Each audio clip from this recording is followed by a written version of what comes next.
प्रत्येक जण असं म्हणते की हा वाईल्ड कार्ड आहे, याला काढा. चालू ट्रेन होती जी ऑलरेडी 100च्या स्पीडने धावते, त्याच्यात आम्ही उडी मारली होती. मी हिट मध्ये ठेवलेलं राकेशला, त्याचं कारण ते होतं. त्याच्यामध्ये पॉप्युलर ऍक्टर असण्याचा आणि नसण्याचा काहीच संबंध येत नाही. कारण मी पॉप्युलर ऍक्टर आहे म्हणून मला लोक वोट देणार नाही. मी तन्वीला काय बोलणार, गुड. अनुश्री, विश्वास ठेवून बघ लोकांवर, कदाचित फायदा होईल. प्रेक्षकांवर अन्याय आहे आणि त्यांच्याशी बिट्रे करतोय असं वाटतं की जर घरात काहीच करत नाहीये. म्हणजे जर एखादा नॉमिनेशनसाठी एखादा निकष आहे तो निकष बाजूला राहतो, ते निकष सोडून बाकीचे सगळे बोलतात. घरातले सगळे म्हणत होते की नाही हा स्ट्रॉंग आहे, हा नाही सागर जाणार. तर मे बी एक वेगळं दिसण्यासाठी त्या बोलल्या असतील. जर 4 आठवड्यात म्हणजे तिसऱ्या आठवड्यात जर लोकांचं असं म्हणणे की हा घरातला one of the strongest player आहे, तर सुरुवातीपासून असतं तर डेफिनेटली स्ट्रॉंगच असतो. जिथे माहितीये तुम्ही नावडते आहात, तुम्ही कोणालाही आवडत नाही, तुम्ही घरात नको आहात. आय गेस हो, तिन्ही वाईल्ड कार्ड मध्ये मीच बऱ्याच गोष्टी केल्या खूप कमी टाइम फ्रेम मध्ये. नमस्कार, मी संकेत पाठक आणि बिग बॉस मराठी सीझन 6 मध्ये असताना तुम्ही मला जे प्रेम दिलं त्यासाठी खूप खूप खूप धन्यवाद. आणि इथून पुढेही माझ्या पुढच्या वाटचालीसाठी आणि पुढच्या प्रोजेक्टसाठी असंच प्रेम तुम्ही मला द्याल ही आशा करतो. नक्कीच. संकेत, पहिलं तर स्वागत आहे तुझं स्टार मीडिया मराठीमध्ये. थँक्यू. खूप सुंदर तुझा गेम सुरू होता. वाईल्ड कार्ड एंट्री असली तरी तुझा परफॉर्मन्स दमदार होताच आणि प्रेक्षकांनी ते मान्य केलेले आहेत. कारण 3 वाईल्ड कार्ड एंट्रीमध्ये संकेतच बऱ्यापैकी गेम खेळत होता आणि विनर होत होता, जिंकत होता त्याच्यामध्ये. सो काय सांगशील की असं वाटलं होतं का एवढ्या लवकर बाहेर यावं लागलं? नाही, असं अजिबात वाटलं नव्हतं. It was a bit of a shocker for me also. कारण ज्या पद्धतीने गेम सुरू होता, ज्या ज्या गोष्टी घडत होत्या दर आठवड्याला, त्या हिशोबाने मला अजिबात वाटलं नव्हतं की बाहेर येईल. कारण मी एक डिरेक्शन आपण पकडून चालतो आणि आपल्याला पुढचा रस्ता हळूहळू क्लिअर होताना दिसतो. त्यामुळे तोच कॉन्फिडन्स होता की आपण खेळतोय चांगलं, आपल्याला जो फीडबॅक मिळतोय त्याच्यावर आपण काम करतोय, आपण प्रेक्षकांचाही पॉइंट ऑफ व्ह्यू लक्षात घेण्याचा प्रयत्न करून जो गेम आपण मागच्या आठवड्यात खेळलाय त्याला अजून अपग्रेड करून, अपलिफ्ट करून तो अजून चांगला बनवतोय. त्यामुळे आपण घराबाहेर जाऊ, मी घराबाहेर जाईन असं मला खरंच वाटलं नव्हतं. बट डेस्टिनी आय गेस की तसं घडलं. पण शॉकर होता. बरं, संकेतला मालिकांमध्ये सगळ्यांनी बघितलेलं आहे प्रेक्षकांनी, पण रियालिटी शोमध्ये पहिल्यांदा संकेतला पाहिलं आहे. सो काय सांगशील की बिग बॉस तू किती फॉलो करत होतास आणि जायच्या आधी तुझं काही वेगळं असं काही प्लॅनिंग ठरलं होतं का? नाही हो, आजपर्यंत मला वेगवेगळ्या पात्रांमध्ये प्रेक्षकांनी बघितलेलं आहे. आणि बिग बॉस हा एक असा रियालिटी शो आहे जिथे तुमची पर्सनॅलिटी म्हणजे तुम्ही संकेत पाठक म्हणूनच मला बघितलं. त्यामुळे अशा कुठल्याही प्लॅटफॉर्मवर रादर मी याच्या आधी आलोच नव्हतो. आणि राहिली गोष्ट तयारीची किंवा थोडा अभ्यास करून जायची, तर तो ज्या फॉर्मॅटचा गेम आहे तिथे किती तयारी केली किंवा किती प्लॅनिंग आपण करून गेलं तरी ऐन वेळेस आपल्या समोर जे येईल आपल्याला ते टॅकल करणं खूप महत्वाचं असतं. त्यामुळे असं टेक्स्टबुक नाहीये बिग बॉसची. कारण प्रत्येक इंडिव्हिज्युअल प्रत्येक वेगळ्या डोक्याने खेळतो. त्यामुळे तुम्हाला पण तिथे जाऊन त्यांच्या ऍक्शनला रिॲक्शन किंवा तुम्ही जर ऍक्शन केली तर त्यांची रिॲक्शन आणि मग त्याला काउंटर करणं, याच्यावर तो सगळा गेम आहे. आणि सगळ्यात आधी तो तुमच्या पर्सनॅलिटीचा गेम आहे. तुम्ही जसे आहात तसेच राहा. त्यामुळे किती अभ्यास डेफिनेटली थोडाफार त्याच्याने फायदा होतो की आपल्याला अंदाज असतो की असं होऊ शकतं, तसं होऊ शकतं. बट इव्हेंच्युअली तो गेम आपल्याला खेळवतो. त्यामुळे थोडा फायदा होतो, खूप होतो असं नाही म्हणता येणार. बरं, जाताना वेगळं प्लॅनिंग ठरलं होतं आणि म्हणजे भाऊच्या धक्क्यावरती सुद्धा म्हणजे एंट्री करताना सांगितलं होतं की कोणाला टार्गेट करायचं आहे किंवा कोणासोबत जायचं आहे, हे सगळं वेगळं आधी प्लॅन होतं. त्याच्यानंतर घरात गेल्यावरती किती इक्वेशन असे चेंज झाले वाटलं? इक्वेशन घरात गेल्यावर चेंज झाले असं नाही म्हणता येणार. कारण ऑलरेडी तिथे 50-60 दिवसांपासून लोक राहत होती, मी त्यांच्यामध्ये गेलो होतो. त्यामुळे मला त्यांच्याबरोबर इक्वेशन इस्टॅब्लिश करायचं होतं. बाहेरचे मी बघून गेलो होतो, त्या हिशोबाने मी काही लोकांना हिट, फ्लॉप आणि टार्गेटमध्ये ठेवलेलं. तो काही त्यातला गमतीचाही भाग होता.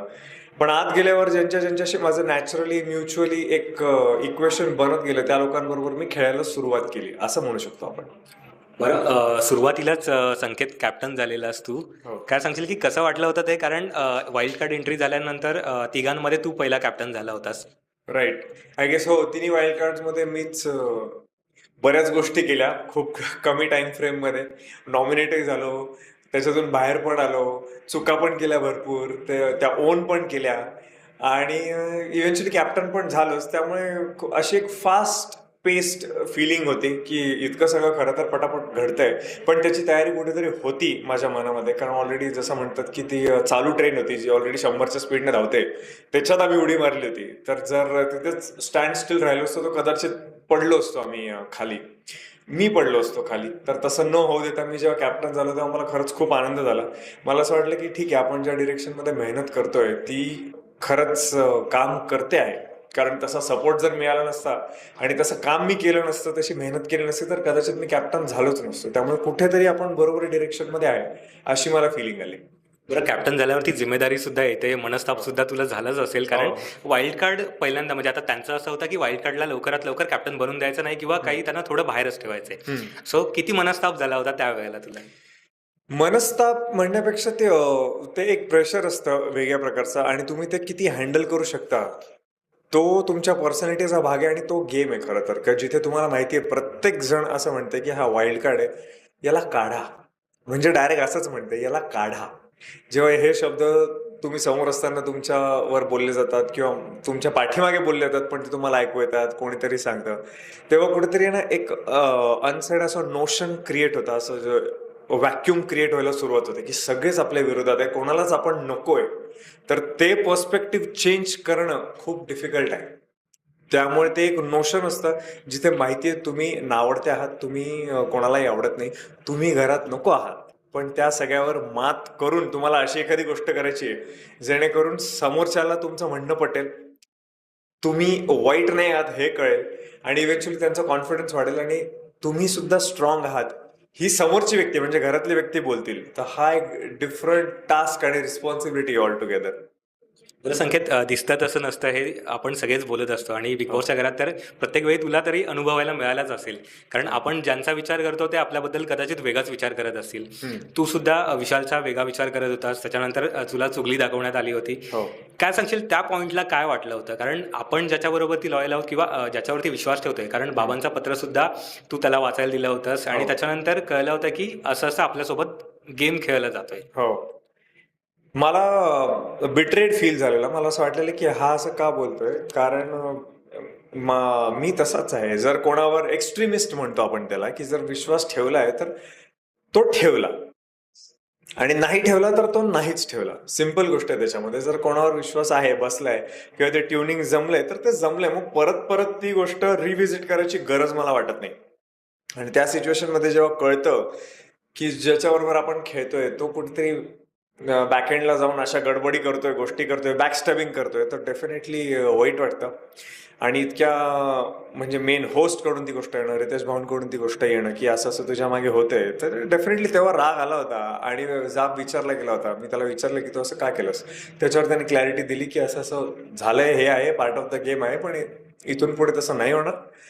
आणि जी प्रायोरिटी त्याची नव्हती, मी म्हटलं मग मला ह्या गोष्टी हव्या आहेत, सिम्पल. तर ती पण एक वेगळी डील आपण म्हणू शकतो की हा, जरी चुकीचं केलं आहे तरी पण मग आता त्या चुकीला आपण कसं सुधारायचं, न तोडफोड करता आणि आपलाही गेम न खराब करता, ही खरं तर खूप ट्रिकी सिच्युएशन असते आणि तीच कुठेतरी टॅकल करायचा प्रयत्न करतो तुम्ही. बरं, विशालने सांगितलं होतं की प्रायोरिटीमध्ये तुला ते काउंट करत होता तो, अनुश्रीला सोडून. पण असं वाटत होतं का की टोळीमध्ये आता स्ट्रॉंग तू तर आहेसच, हो, सो अनुश्री तेवढं त्याच्यासाठी कॅपेबल नव्हती किंवा जरी काही आलं असतं तरी ती त्याच्यासाठी खेळली नसती, म्हणून त्याने तुला प्रायोरिटीला ठेवलं होतं का? नाही, आय गेस तसं काही नसावं, कारण ती पण एक स्ट्रॉंग प्लेअर आहे हे मी पण सांगतो माझ्या एंडने. तिचा जो काही स्टँड असेल इंडिव्हिज्युअल खेळण्याचा आणि ज्या काही पद्धतीने ती खेळते ती आहे त्या कॅलिबरची. स्ट्रेंथ वाईज कमी जास्त असेल पण डोक्याने हुशार आहे, असं ती ते बरोबर मॅनेज करून नेते. आणि म्हणून कदाचित ती आतापर्यंत टिकली तिकडे, की ती सगळ्यांच्या गुडबुक्समध्ये आहे पण ती कोणी तिच्यावर विश्वास ठेवू नाही शकत, अशी तिची सिच्युएशन आहे. मी जाण्याच्या अगोदर कदाचित त्यांचं बॉन्डिंग होतं आधीपासून, कारण ते पहिल्या दिवसापासून आहे, म्हणून कदाचित ती त्याच्या प्रायोरिटी लिस्टवर होती. पण मग मध्ये ज्या काही घटना घडल्या, जे बॅकस्टॅबिंग झालं आणि मी माझी हरकत त्याच्यावर दाखवली की असं नाही होणार, कुठेतरी त्याला काहीतरी वाटलं असेल की कदाचित मी स्ट्रॉंग आहे आणि मी त्याच्याबरोबर राहणं गरजेचं आहे, म्हणून त्याने ते प्रूव्ह करायला किंवा त्याचा गेम जसा आहे तसा ठेवायला, काही न बिघडवण्याच्या हिशोबाने त्याने ती गोष्ट मला दिली की नाही, ती त्याची प्रायोरिटी नाही आणि मी त्याची प्रायोरिटी आहे, जेणेकरून त्याने माझी लॉयल्टी मिळवली. लॉयल्टी म्हणण्यापेक्षा जे एक आमचं अमालगमेशन होतं की जो अलायन्स होता तो तुटू नाही दिला. असं म्हणू शकतो. बरं, राखीसोबत सुद्धा खटके उडाले होते आणि त्याच्यानंतर स्क्रिप्टेडमध्ये तू एक पार्ट बनला होतास. सो तू घरून म्हणजे बाहेरून गेम बघून गेला होतास, तरी सुद्धा असं वाटलं का की हे करायला नको हवं होतं, कारण भाऊच्या धक्क्यावरती बोलणं ऐकावंच लागलं होतं? हो.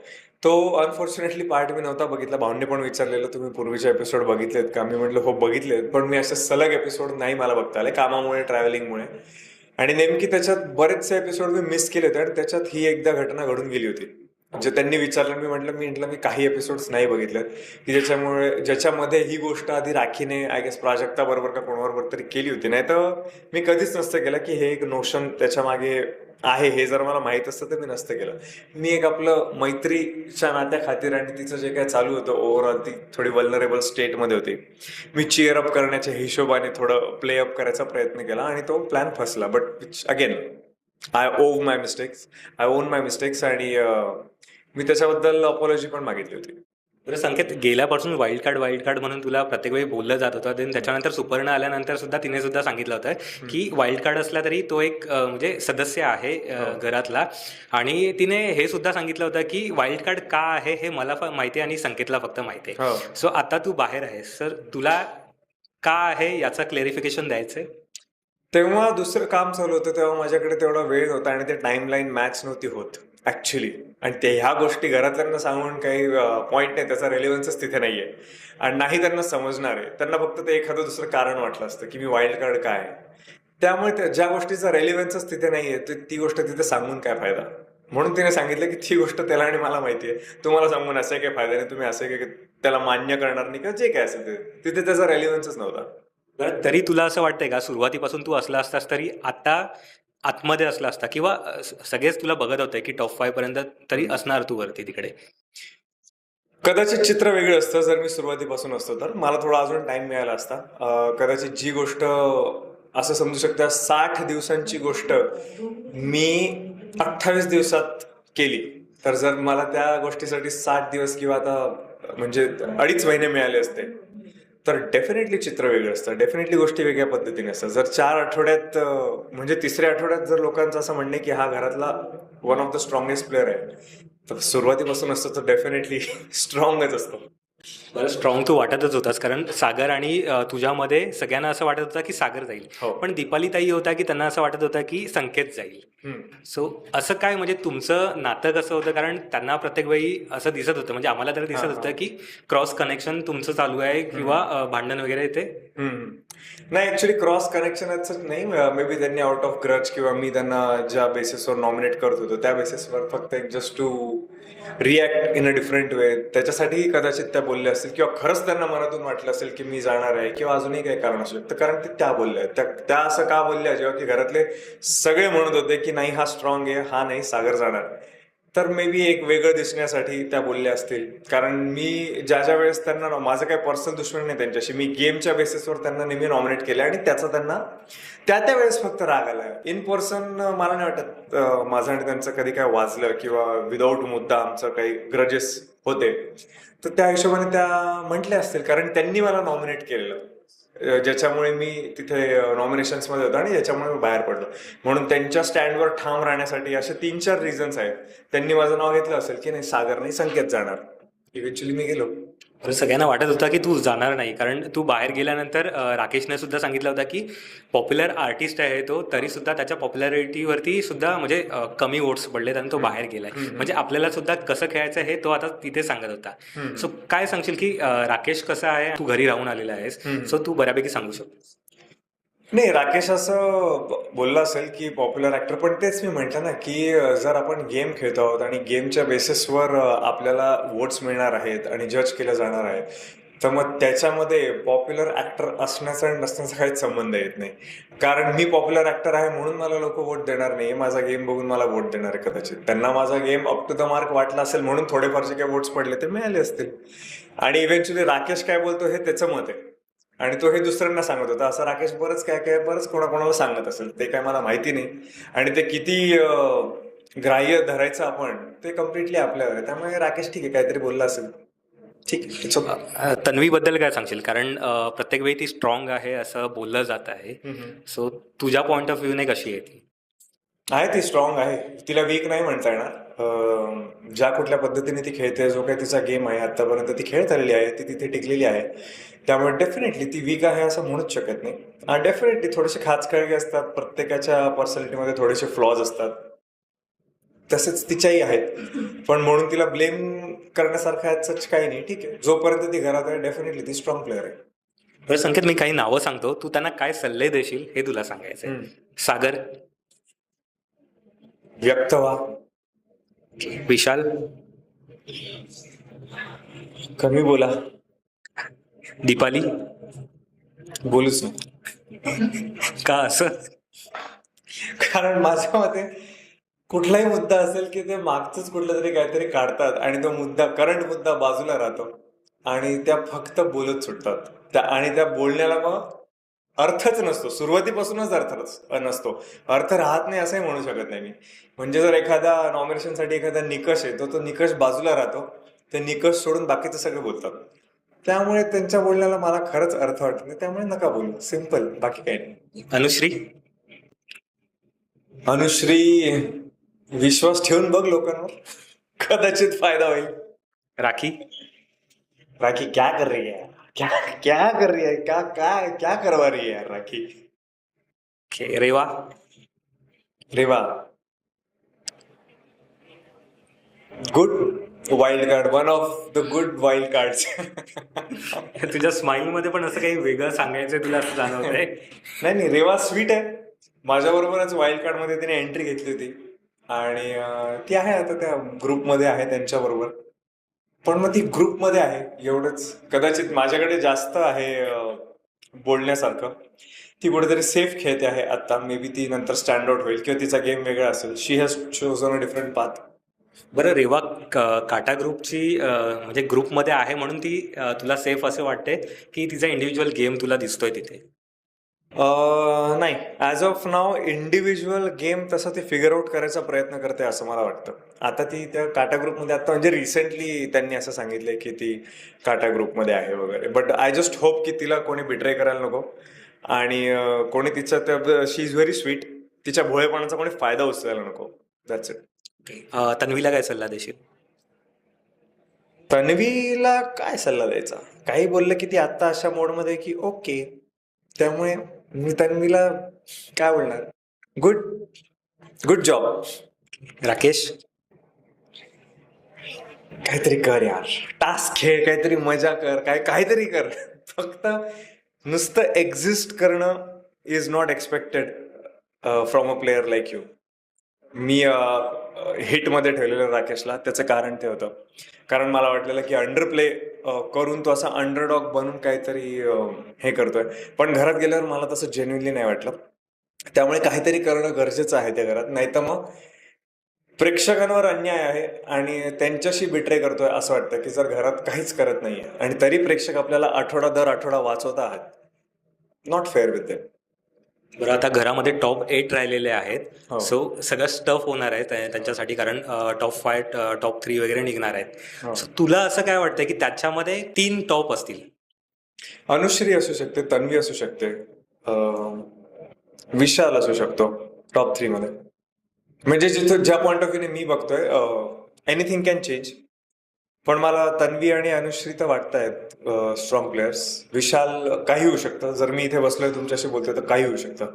तिथे राकेशही असू शकतो टॉप 3 मध्ये. पण ते खूप डायसी गोष्टी. पण त्यातल्या त्यात जे 2-3 नावं मला वाटलेत ते मी बोललो. संकेतला वाटतंय की ट्रॉफी कोणाकडे जावी, असं कोण आहे? Too soon to say, too soon. जसं मी म्हटलं की आत्ताशी टॉप 8 आहे, म्हणजे मी बाहेर पडलो, मी 9व्या नंबरला बाहेर पडलोय, तर अजून 8 लोक आहेत. तर too soon to say. At least अजून एखादा आठवडा जर गेला, मग कोण इविक्ट होतोय किंवा काय, कोणाचा गेम कोण कसा बदलतोय त्याच्यावर थोडं तरी सांगू शकतो. 8 मधून 1 सांगणं खूप लॉंग शॉट आहे. थँक्यू सो मच संकेत, आमच्याशी गप्पा मारल्याबद्दल. जाता जाता प्रेक्षकांना काय सांगशील? प्रेक्षकांना मी एवढंच सांगेन की आत्तापर्यंत तुम्ही भरभरून प्रेम दिलं मला, वेगवेगळ्या गोष्टींमध्ये मला बघितलं. इथून पुढे काही नव्या गोष्टी घडतील आयुष्यात, त्यातही तसंच प्रेम देत राहा. आणि हा शो खेळत असताना किंवा त्याच्यामध्ये असताना जर तुम्हाला काही वावगं वाटत असेल तर एवढंच सांगेन की तो इव्हेंच्युअली एक गेम शो आहे, एक रियालिटी शो आहे जो खूप तगडा आहे, खूप कठीण पण आहे ॲट द सेम टाइम.